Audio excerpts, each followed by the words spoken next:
Government work order అయితే మన పనికి అంతే స్థాయి గవర్నమెంట్ వద్దంటలేము. నేను మాట్లాడాక నువ్వు మాట్లాడి స్టేట్మెంట్ ఇచ్చాక నువ్వు మాట్లాడు. ఇవాళ నేను doctor Vamshikrishna, DCC president, Nagarkurnool, ex MLA Achampet. ఇవాళ డిండి రివర్లో ఉన్నాం. వీళ్ళందరూ కూడా ఇవాళ ట్రాక్టర్లు, నేను ఇప్పుడే ఇక్కడ నుంచి వచ్చాను, 50 ట్రాక్టర్లు ఇక్కడ ఇసుక కొడతా ఉన్నాయి. ఎమ్మడే నేను ఎంఆర్ఓకి ఫోన్ చేశాను. ఎంఆర్ఓకి ఫోన్ చేస్తే ఏం చెప్పాడు అంటే 5 ట్రాక్టర్లకే పర్మిషన్ ఉంది సార్ అన్నాడు. 50 ట్రాక్టర్లు కొడుతున్నాయి కదా అంటే నాకు తెలియదు సార్ అన్నాడు. సరే, ఇది ఒక్కరోజు కాదు, ఇది దాదాపుగా 2-3-4 సంవత్సరాల నుంచి ఇసుక కొడుతున్నాం. మేము ఇసుక కొట్టడానికి వ్యతిరేకం కాదు, కాంగ్రెస్ పార్టీ ఇసుక కొట్టడానికి వ్యతిరేకం కాదు. దేనికి వ్యతిరేకం అంటే illegal transportation of the sand, అక్రమ ఇసుక రవాణాకు మేము వ్యతిరేకము.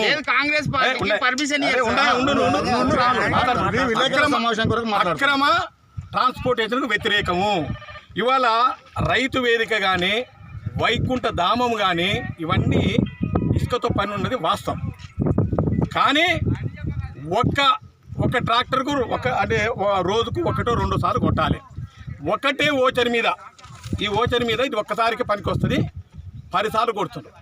ఇసుక ట్రాన్స్పోర్టేషన్ ఏం తెలుసా, 9 గంటల నుంచి రాత్రి 6 గంటల వరకు కొట్టాలి. గవర్నమెంట్ నిబంధనలు ఇవి 6 గంటల నుంచి రాత్రి 10 గంటల వరకు కొడుతూనే ఉంటాయి. దీంట్లో ఎవడో ఆపేటోడు లేడు. ఇసుక రవాణా ఏమి చేస్తుందంటే, ఇక్కడ స్థానికంగా ఉప్పునుంతల మండల ఎంఆర్ఓ కృష్ణయ్య గారు, ఉప్పునుంతల మండల SI వీళ్ళిద్దరు కలిసి మొత్తం ఇసుకను అక్రమ రవాణా చేసి డబ్బులు తీసుకుంటారు. ఇది వాస్తవం. SI ఒక్క ట్రాక్టర్కు 15,000 నెలకు, MRO ఒక ట్రాక్టర్కు 10,000. ఒక ట్రాక్టర్ అక్రమ ఇసుక రవాణా మీద ఈ ఇద్దరికి ఒక్కొక్క ట్రాక్టర్కు 25,000 రూపాయలు వస్తుంది. దీనికి గతంలో కలెక్టర్కు ఎన్నో సందర్భాలలో నేను ఫిర్యాదు చేయడం జరిగింది. వీడియో పెట్టే కలెక్టర్ నేను వస్తుందంటే MRO వాళ్ళందరినీ తీసుకుపోయి మీరు కొట్టొద్దు అని చెప్పి తాత్కాలికంగా వాయిదేస్తాడు. అదేవిధంగా కాంగ్రెస్ పార్టీ వాళ్ళు ఎవరైనా ఇసుక కొట్టుకుంటే పట్టుకొని లోపలేస్తాడు. మొలగరలో ఉన్నటువంటి ఇసుక డంపులను ఎక్కడ పేపర్లో వస్తే ఇసుక డంపులు 20 డంపులు ఉంటే కాంగ్రెస్ సంబంధించిన 2 ఇసుక డంపులు MRO సీజ్ చేశాడు. పెద్దాపూర్లో కూడా ఇసుక డంపులు కాంగ్రెస్ వాళ్ళకి సీజ్ చేశాడు. MRO SI ఇద్దరు కూడా పలుకొని కాంగ్రెస్ పార్టీకి సంబంధించిన ఎవరన్నా వాళ్ళ సొంత ఇంటికి ఇసుక కొట్టుకున్నామంటే దాన్ని ఒప్పుకోరు. దీనికంత కారణం ఏంటంటే ఎమ్మెల్యే, గౌరవ అచ్చంపేట ఎమ్మెల్యే ఇసుక దందా చేస్తున్నాడు. నేను ప్రూఫ్ చేస్తా. దమ్ము ధైర్యం ఉంటే అచ్చంపేటలో ఉన్న అంబేద్కర్ కాడికి రమ్మను, నేను ప్రూవ్ చేయకపోతే రాజకీయం పని చేసుకుంటా. దీనికంత కారకుడు ఎవరంటే ఎమ్మెల్యే.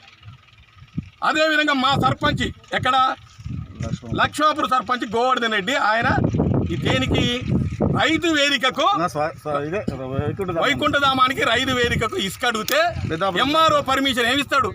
సర్పంచ్కి పవర్ లేదు, నేను పెద్దాపురంలో పెడుతున్నా తీసుకో అంటే TRS సంబంధించిన పెద్దాపురంలో ఆడ ఇసుక కొట్టిన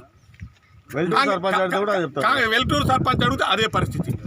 వైకుంఠ ధామానికి లేకుంటే ఈ రైతు వేదికకు, వాస్తవంగా రైతు వేదికకు 40 నుంచి 50 ట్రిప్పులు ఇసుక అవసరము. దానికి మేము వ్యతిరేకం కాదు. దాన్ని పూచి చూపించి ఒక్కొక్క వైకుంఠ ధామానికి 1000 ట్రాక్టర్లు కొట్టిండ్రు. 1000 ట్రాక్టర్లు పడతాయి వైకుంఠ.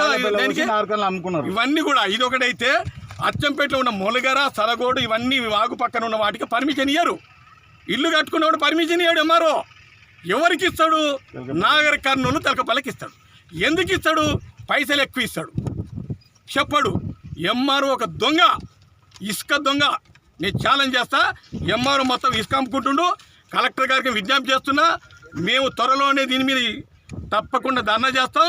సోమవారం 7వ తారీఖు నాడు MRO ఆఫీసు ముందు ఈ అక్రమ ఇసుక రవాణాకు వ్యతిరేకంగా కాంగ్రెస్ పార్టీ ఆధ్వర్యంలో పెద్ద మొత్తంలో ధర్నా చేయబోతున్నాం. ఈ రకంగా అది ఉంటే మరి RDOకి ఇస్తాడా, కలెక్టర్కి ఇస్తాడా నాకు తెలియదు, కానీ పెద్ద మొత్తంలో MRO డబ్బులు వసూలు చేస్తుండు. This is fact. ఇది ఇంకా రెండోది SI. ఇంకా SI అయితే ఇసుక కోసం వస్తుండ్రు. ఇక్కడ SI ఒకప్పుడు మేము ఎమ్మెల్యే ఉన్నప్పుడు SI ఉప్పునుంతలకు రావాలంటే నేను రాంతారంటే వాళ్ళు. ఇప్పుడు ఇక్కడ ఉప్పునుంతల SIలంతా పైరవి చేసి డబ్బులు పెట్టి ఇక్కడికి వచ్చి ఎమ్మెల్యేతో కుమ్ముకై వసూలు చేస్తున్నాడు. కాంగ్రెస్ పార్టీకి సంబంధించినటువంటి ఈ ట్రాక్టర్లు వస్తే క్షణం వల్ల పట్టుకుంటాడు. టీఆర్ఎస్ వాళ్ళకి సంబంధించినటువంటి ట్రాక్టర్లు వస్తే వదిలిపెడతాం. మా తమ్ముడు ఇదేంటిది పోయి మొన్న 10 రోజులు ఉంచుకున్నాడు. అదే ఇక్కడ ఈ ఊర్లో మహేష్ అనే పిల్లోడు కొత్త ట్రాక్టర్ తీసుకుని అమ్మిన దగ్గర వదిలిపెట్టా ఎస్ఐ. ఎందుకంటే వీడు డబ్బులు ఇయ్యాడు, డబ్బులు ఇస్తారని చెప్పిండు. ఆయన నువ్వు కాంగ్రెస్ అని ఎమ్మెల్యే నా గుద మీద దంతాడు, ఎమ్మెల్యే నా గుద మీద దంతాడని చెప్పి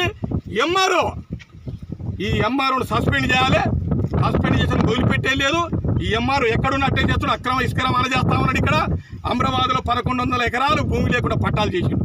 నేను కలెక్టర్కు ఆల్రెడీ కంప్లైంట్ చేసిన, దాని మీద కూడా తప్పకుండా యాక్షన్ తీసుకోవాలి. ఎంఆర్ఓ గారు నువ్వు ఎక్కడున్నా, ఇది టీఆర్ఎస్ ఎప్పుడు ఉండే పార్టీ కాదు, వచ్చేది మా పార్టీ. నీ తోలు తీస్తాం. నువ్వు ఎక్కడున్నా నీ మీద క్రిమినల్ కేసు పెట్టి నీ అంతు చూడకపోతే నేను వంశకృష్ణనే కాను. కాబట్టి దయచేసి మానుకో. ఇవి ఇక్కడ లోకల్ ఉన్న వాళ్ళకి అందరికి పర్మిషన్, పార్టీలకి ఇట్లా సంబంధం లేదు. ఎవడు ఇల్లు కట్టుకుంటే దానికి పర్మిషన్, లేకపోతే నీ ఇష్టం వచ్చినట్టు చేస్తే చూస్తూ ఊరుకోం. సోమవారం నాడు ధర్నా పెడతాం, నీ అంతేందో చూస్తాం. నేను సస్పెండ్ చేసిన వరకు వదిలిపెట్టే లేదు. ఎస్ఐని కూడా సస్పెండ్ చేయాలి. ఎస్ఐ ఏ రకంగా తయారైందంటే కేవలం డబ్బుల కోసం ఎమ్మెల్యే మాట విని ఎమ్మెల్యేనేమో మనోళ్ళని కొట్టుకొని, ఎమ్మెల్యే తాత జాగీరా ఇదేమన్నా వాళ్ళ అయ్యా సంపాదించిన ఇదంతా నిజంగా నీతి చిత్తశుద్ధి అందరికి ఇవ్వాలి. ఎమ్మెల్యే కూడా దీని మీద అక్రమ వ్యాపారం చేస్తున్నాడు. నీకు దమ్ము ధైర్యం ఉంటే రా చంపేట్లమ్మా, అంబేద్కర్ చౌరస్తకు నేను ప్రూఫ్ చేస్తా. కాబట్టి ఇప్పటికైనా మించిపోయింది లేదు. ఇదే తప్పకుండా దీని మీద మేము ధర్నా చేయబోతున్నాం. కలెక్టర్ గారికి ఎస్ఐ నుంచి ఎస్పీ వరకు నడుస్తుంది ఇదంతా వ్యవహారం. అందరి స్థాయిలో దీని ముడుపులు ఉన్నాయి. పోలీస్ డిపార్ట్మెంట్ కూడా నేను చెప్తా ఉన్నాను, ఈ రకంగా మీరు పనిచేస్తే ప్రజలు వ్యతిరేకమవుతారు, ప్రజలు అడ్డం తిరిగే రోజులు వస్తున్నాయి. పోలీసు ఏదో టచ్ చేసుకుంటే పెద్ద ఇది కాదు. కాబట్టి ఎస్ఐ మీద కూడా నేను చెప్తా ఉన్నాను, ఇప్పటి కూడా ఎవరు వచ్చినా కానీ చట్ట ప్రకారంగా పర్మిషన్ ఉంటే ఇవి ఇసుక కొట్టండి. లోకల్ వాళ్ళకి ఇసుక ఇయ్యారు కానీ తెలకపల్లికి ఇస్తారు, నాగరికల్లోకి ఇస్తారు, కొల్లాపురంకి ఇస్తారు. గవర్నమెంట్ వర్కుల మీద కేవలం ఏదో ఆ బూచి చూపించి ఇదంతా ఇవన్నీ కూడా ఈ పర్మిషన్లు అన్నీ తెలకపల్లి, నాగరికల్లు. అచ్చంపేటలో పోయి తీయడు. ఇవాళ అచ్చంపేటలో ఇసుక ట్రాక్టర్ కొనాలంటే 7,500 ఫ్రీగా వదిలిపెట్టండి, 2,500 పోతుంది. రైతులు బాగుపడతారు, రాయల్టీ వస్తుంది, గవర్నమెంట్కి రాయల్టీ వస్తుంది. ఇవి ఇచ్చిపెట్టి దొంగతనానికి ఇసుక అమ్ముతుండ్రు. ఇది మంచిది కాదు. సోమవారం నాడు కాంగ్రెస్ పార్టీ ఆధ్వర్యంలో ఎంఆర్ఓ ఆఫీసు ముందు ధర్నా చేస్తున్నాం. ఎంఆర్ఓ సంగతిలో చూస్తాం. అక్రమ ఇసుక రవాణాకు తప్పకుండా అడ్డుకట్టేస్తాం. ఇది ప్రజలు గమనించాలి. మేము ప్రజలకు వ్యతిరేకం కాదు, గవర్నమెంట్ వర్కులకు వ్యతిరేకం కాదు. ఇది చట్ట ప్రకారంగా గవర్నమెంట్కు రాయల్టీ కట్టి ఇక్కడ ఎంత క్యూబిక్ మీటర్ 250 ఉంటుంది, అది కట్టి అందరూ కొట్టుకోవాలి. 120, 250 ఎంతో అంత కడితే ఇవాళ గవర్నమెంట్కు లాస్ వస్తుంది, రాయల్టీ లేదు. దొంగ అక్రమ ఇసుక రవాణా చేసేటువంటి టీఆర్ఎస్ నాయకులు, కార్యకర్తలు బాగుపడుతుంది తప్ప ఇంకోరు కాదు. దీని మీద తప్పకుండా మేము ఉద్యమం చేస్తాం. దీని సంగతి చూస్తాం. Thank you.